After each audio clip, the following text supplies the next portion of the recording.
올림픽 지도 독도 표기, 일본은 되고 한국은 안 될까요? 안녕하세요. 아주 팩트체커입니다.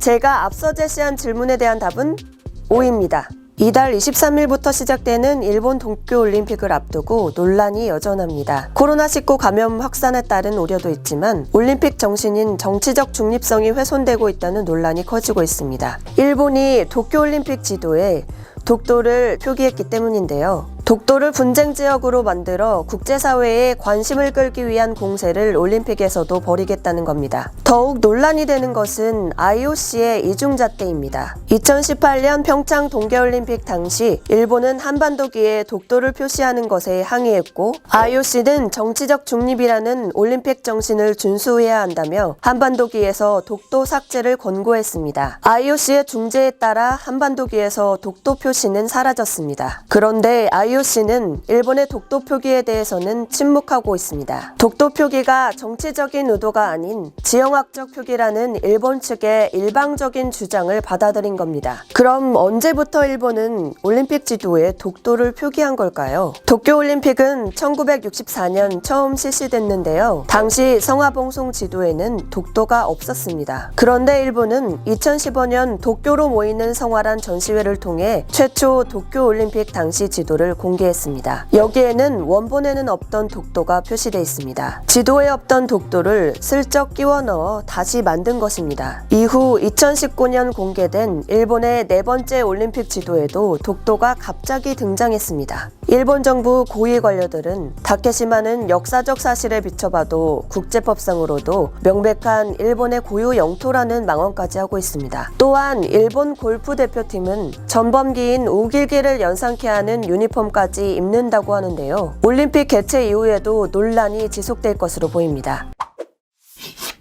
올림픽은 스포츠 정신을 통해 세계 평화를 구현하는 것이 목적입니다. 도쿄올림픽이 일본의 제국주의를 합리화하는 올림픽으로 기록되지 않으려면 지금이라도 이중잣대를 내려놔야 할 것 같습니다. 오늘의 아주 팩트체커는 여기까지입니다. 다음 시간에 찾아오겠습니다.